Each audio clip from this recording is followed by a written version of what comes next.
plan d'action. On a enchaîné ensuite avec la définition du plan d'action pour la révision de votre projet d'établissement. Ça avait été un work package qui avait été coordonné par les collègues de Wargla et de Pavilla. Atelier virtuel qu'on aurait dû faire à Alger, donc on a dû suspendre pour le Covid. Et ensuite, les collègues de Wargla avaient organisé avec chacun d'entre vous des entretiens réalisés par les collègues de Wargla.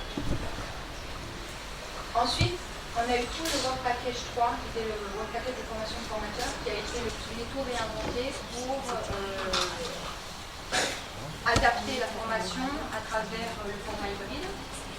Et donc on a organisé plusieurs webinaires, des webinaires supervision, conseil des collègues du site de la BES. Mais si vous vous rappelez, on avait dès le départ aussi dans le diagnostic, c'était la valeur ajoutée, c'était la force, puisqu'on a toujours travaillé en partant de vos besoins, de l'expression de vos besoins, des modules que vous vouliez voir traiter, des questions que vous vouliez voir traiter. Et ensuite, on a demandé aux partenaires européens d'essayer de proposer ce qu'ils pouvaient en fonction de vos attentes. Suite à la formation en ligne, on avait organisé une succession de questions-réponses avec les partenaires européens. Vous pouvez les mettre en place directement. Et d'autres mesures, en revanche, qui nécessitent un peu plus de temps, parce qu'elles nécessitent des réglementations, parce qu'elles nécessitent des aménagements. Et donc, c'est un processus sur le long terme. Et donc, on a montré à la Commission européenne, déjà pour nous, mais de montrer aussi à la Commission européenne l'impact au niveau individuel, au niveau institutionnel, données chiffrées pour mesurer l'impact. Voilà, pour les webinaires thématiques, les webinaires préparatoires, pour la formation en ligne. Comme vous voyez, c'est quand même des chiffres qui sont relativement importants pour l'ensemble des universités. Voilà, donc ça c'est et maintenant, je pense que la présentation vous aide à comprendre aussi pourquoi vous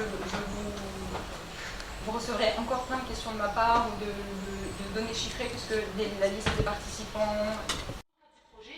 Certains établissements ont vu la nécessité d'organiser des formations supplémentaires sur le projet d'établissement, sur l'assurance qualité, etc.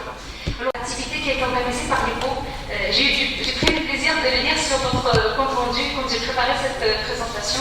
Alors, l'idée du mur à idées, elle était aussi, bien sûr, autre moyen que nous avons tous utilisé, ce serait lié à la réalisation de spots publicitaires, le recours au site.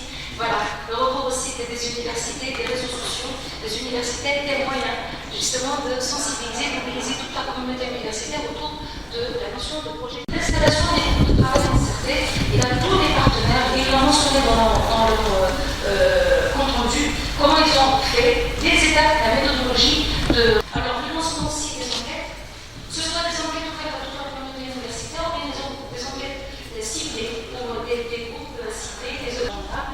D'autres, ils l'ont fait à l'occasion du projet des accords, et ça a été aussi un point qui a été soulevé pratiquement dans tous les j'espère que j'ai fait rapidement, que j'ai respecté le temps, c'est pas